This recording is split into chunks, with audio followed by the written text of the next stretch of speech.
तो अभी हम पहुंच चुके हैं सुसाइड पॉइंट और यहाँ से है बिल्कुल ऐसा नीचे। सच में बहुत स्टीप है। एक तो रोड निकालने वालों को भी सल्यूट। तो ये यहाँ से सामने हो रहे किन्नर कैलाश के दर्शन।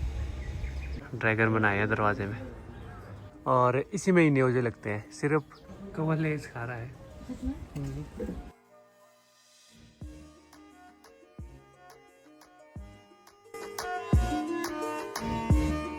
हेलो, गुड मॉर्निंग, नमस्ते। आई होप आपने मेरी पिछली वीडियो देखी होगी। नहीं देखी है तो ज़रूर देखें, क्योंकि उसमें मैं गया था एक ब्यूटीफुल ट्रैक पे और अगला दिन शुरू हो रहा है। उसी के बाद हम ट्रैक ख़त्म करके वापस आए और रिकोंगपियो रुके। अभी हम रिकोंगपियो में, और रिकोंगपियो से हमारी बहुत पुरानी यादें हैं।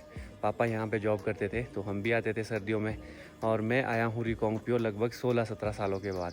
तो अभी तो सुबह सुबह हम बस स्टैंड की तरफ जा रहे हैं। बस में निकलना है हमें। अभी हमने डिसाइड किया है कि हम जाएंगे सुसाइड पॉइंट, जो कि यहाँ से 15 किलोमीटर दूर है। तो पहले सुसाइड पॉइंट जाते हैं, फिर उसके बाद ही देखते हैं कि क्या होता है। क्योंकि जाना तो मुझे उस जगह भी था जहाँ हम बचपन में जाते थे, रहते थे, खेलते थे। बहुत सारी यादें हैं, तो मैं काफ़ी एक्साइटेड हूँ। थोड़ी थोड़ी थकान भी दिख रही होगी अगर, क्योंकि पिछले कल ट्रैक से आए, फिर सीधा ट्रैवल किया, फिर रिकोंगपियो पहुँचे और उसके बाद रेस्ट किया थोड़ा, और सुबह जल्दी उठे, फ्रेश हुए और अभी जा रहे हैं। Ready? Hello hello hello, are you guys ready?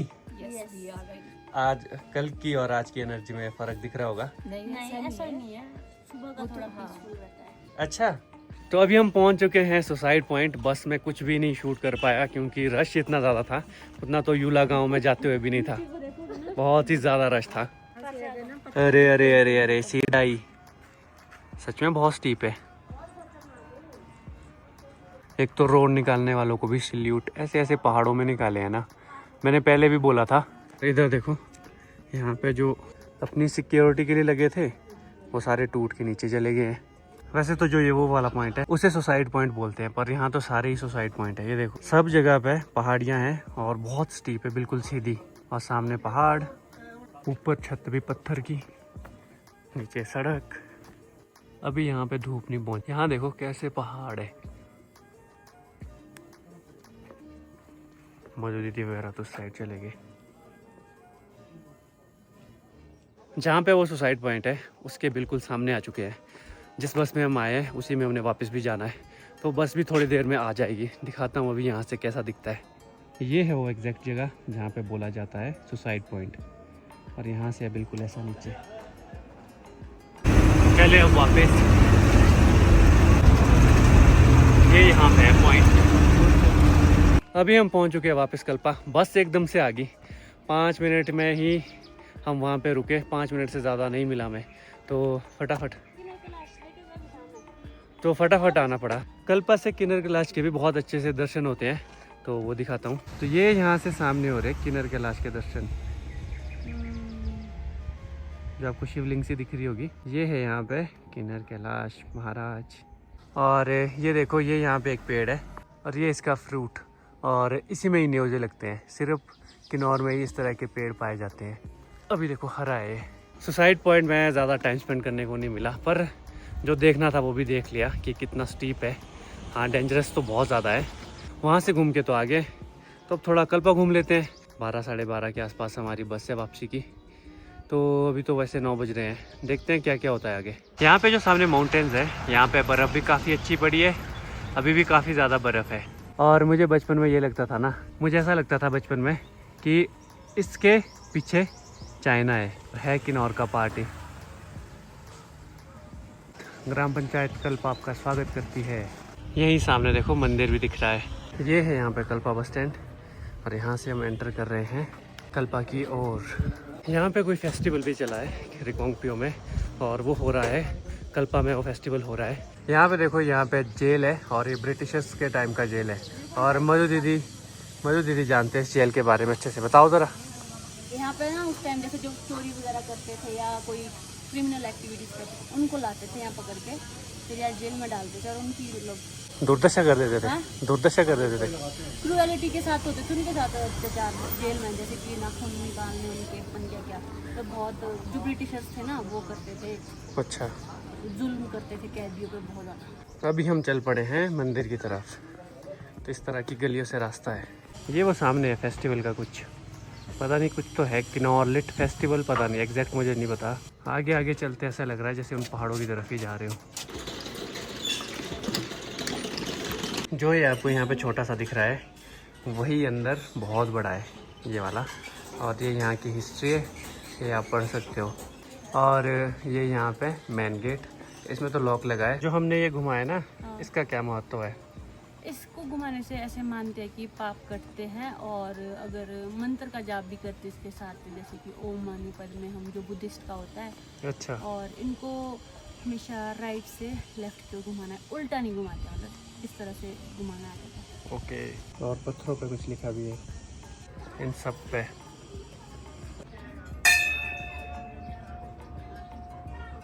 अभी हम आ चुके हैं इस टेंपल, और इस टेंपल का नाम है नारायण नागिनी टेंपल। तो यहाँ पे भी जाते हैं, और यहाँ पे अंदर देवता जी और माता जी भी हैं, और वो रथ में है। वैसे तो यूजुअली जो पहाड़ों के देवता होते हैं वो रथ में बहुत कम होते हैं, तो अभी अंदर दिखेंगे नहीं इसमें अच्छे से। अच्छा फंक्शन है, हाँ फंक्शन होगा शायद इसीलिए। और ये यहाँ पे मंदिर है।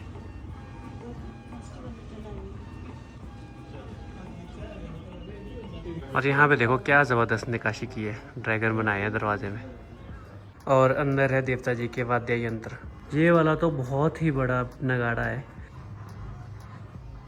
ओके ड्रैगन भाई मिलते हैं। आंखें देखो कैसी बनाई है ड्रैगन की, बहुत अच्छी कलाकारी की गई इसमें। ओके जी बाय बाय। ये भैया यहाँ के लोकल है, तो इनको ये लगा के जाना पड़ता है अंदर, ये ज़रूरी है ना भैया? हाँ जी। ओके भैया बाय। अच्छा ड्यूटी आपकी, ठीक है भैया। जो अभी यहाँ भैया आए उनकी ड्यूटी थी यहाँ पे, तो वो पहन के गए हैं उस चीज़ को। हमारे यहाँ तो गाची बोलते हैं, इनके यहाँ उसे गच्छो बोलते हैं। किन्नौर डिस्ट्रिक्ट का जो कल्चर है बहुत ही डिफरेंट है हमारे कंपैरेटिव। हमारा तो जो एरिया है इनके साथ ही लगता है, फिर भी इनकी जो लैंग्वेज है, कल्चर है, बहुत ज़्यादा अलग है।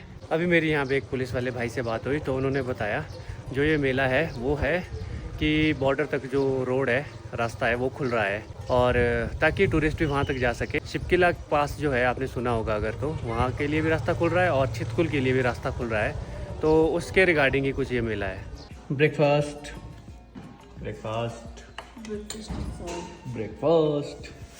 तो यहाँ पर है कल्पा बस स्टैंड, और साथ में ही यहाँ पे एक होम स्टे है। ये है माउंटेन विस्टा करके, काफ़ी अच्छा होम स्टे है और काफ़ी कोऑपरेटिव है। यहाँ के जो ऑनर हैं काफ़ी इन्होंने कोऑपरेट किया हमें, और अभी हमने यहाँ पे ब्रेकफास्ट किया, ब्रेकफास्ट भी काफ़ी अच्छा था। तो अगर आप लोग कभी ट्रैवल करके आते हो कल्पा के लिए तो यहाँ पे ही आना आप लोग। ये है देखो इनका यहाँ पे logo, mountain vista home stay and restaurant, तो काफ़ी अच्छा है यहाँ आना। और सामने है ये वाली बस, तो इसमें जाएंगे अब वापस।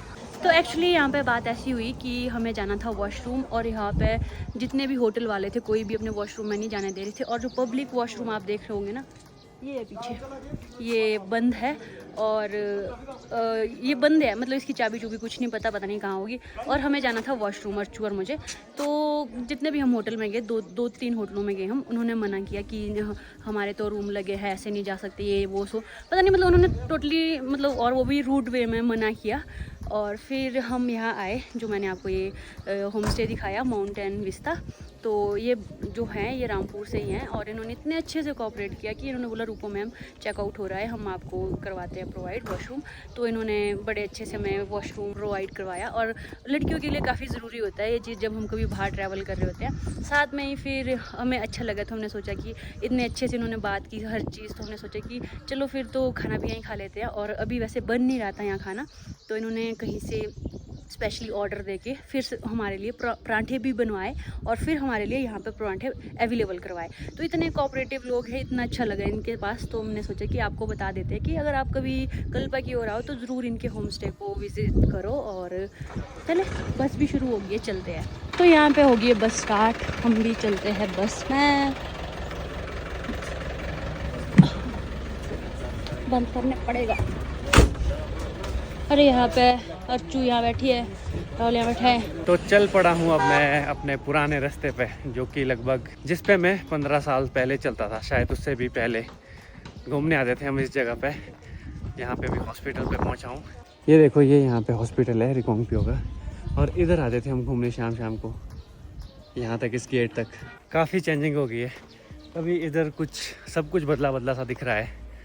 पहले तो इधर गाड़ियाँ होती थी टूटी फूटी लगी हुई, फिर उसमें जब शाम को आते थे हम घूमने तो उसमें मैं बैठ के गाड़ी चलाता था। और ये घर तो मुझे याद है। तो इस वाले घर से हम पानी ले जाते थे। सर्दियों में कई बार पानी जम जाता है ना, तो यहाँ पे एक बावड़ी थी, नेचुरल सोर्स था पानी का, तो यहाँ आना पड़ता था हमें पानी लेने। हम यहाँ पे सर्दियों की छुट्टियों में ही आते थे, मैं, मधु दीदी, मम्मी, एक बार सुमन दीदी, कुसुम दीदी और मैं आए। तो इधर वाला जो एरिया है वो तो वैसा ही दिख रहा है, बदलाव तो बहुत ज़्यादा हुआ है। इधर से सड़क है, पहले कुछ भी नहीं था, सीधा था यहाँ से। वहाँ ऊपर से आते थे हम स्केटिंग करते हुए, सर्दियों में आते थे तो बर्फ़ पड़ती थी बहुत ज़्यादा। इधर स्केटिंग करते हुए इधर नीचे तक। इस जगह पे था हमारा रूम, यहाँ पे।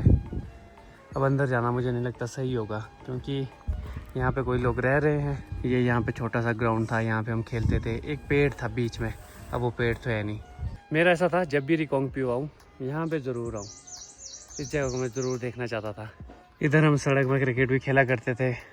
बहुत चेंजिंग हो गई है पहले से, बहुत सारे घर बन चुके हैं। पहले तो इतने घर नहीं थे, बहुत कम घर थे, अब तो बड़ी बड़ी बिल्डिंग्स बन चुकी है। इधर पीछे भी दिख रहे हैं कुछ घर, वो भी नहीं थे। तो चेंजिंग तो चलो होगी ही। मधु दीदी तो अंदर ही चले गए, मैं भी अंदर ही जाता हूँ फिर तो। ये है देखो यहाँ पे घर, ये किचन था, उसी के साथ अंदर को रूम था। जब सर्दियों में बर्फ़ पड़ती थी ना, तो यहाँ से आके छत से सारी बर्फ़ नीचे गिरती थी। यहाँ पे बहुत ज़्यादा होती, 4-5 फीट ऊपर तक बर्फ़ होती थी। पता नहीं जब अगली बार आना होगा ये होगा भी घर यहाँ पे या फिर नहीं होगा। अब निकलते इस जगह से, अब निकलना पड़ेगा, क्योंकि 12 बजे हमारी बस है। ज़्यादा समय तो हमारे पास आज नहीं था रिकांगपिओ घूमने का। जो मेरे लिए ज़रूरी थी, सबसे ज़रूरी तो मेरे लिए यही थी। ये जगह मैं ज़रूर देखना चाहता था एक बार, क्योंकि चेंजिंग इतने फास्ट हो रही है, पता नहीं ये अब जगह बचेगी नहीं बचेगी, यहाँ पे कुछ और बन जाए, तो काफ़ी अच्छा लगा। चलो आज यहाँ आना भी हो गया। और यहीं पे हमारे मामा जी का होटल भी है, उनसे मिल लेते हैं, हमारे बुआ के हस्बैंड।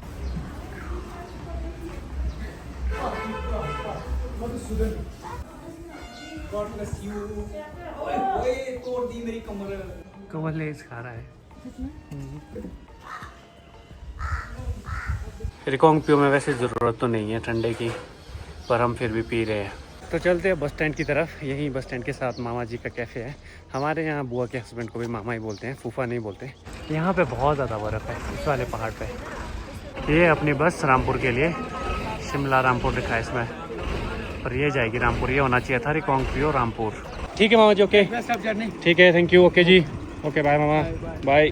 चलो चले वापस। अभी रास्ते में बहुत सारे हाइड्रो प्रोजेक्ट्स मिलने वाले हैं, बहुत ही ज़्यादा। यहाँ पे बाज़ार है रिकांगपिओ का, और यहाँ पे भी बस रुकती है थोड़े टाइम के लिए। चले भैया, चल पड़े हैं यहाँ से।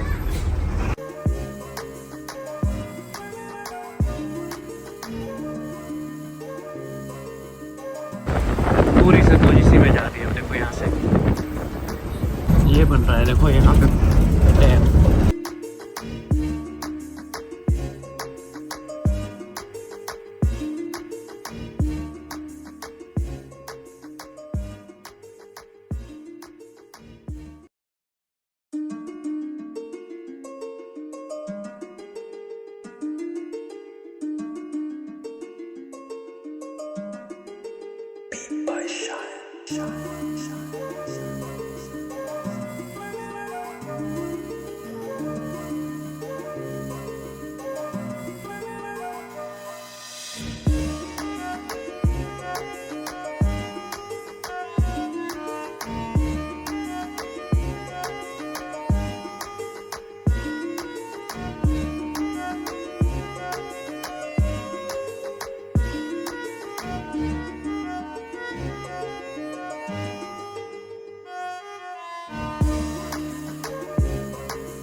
लंच आ गया है अपना, और ये तो शेयर कर रहे हैं अपना लंच।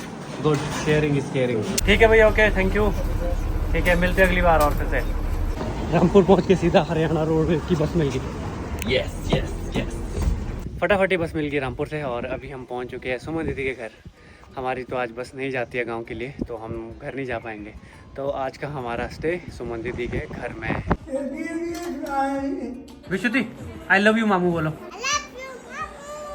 Thank you. मेहमान नवाजी का मज़ा लेते हैं और सुमन दीदी की चाय का एंजॉयमेंट भी ले लेते हैं।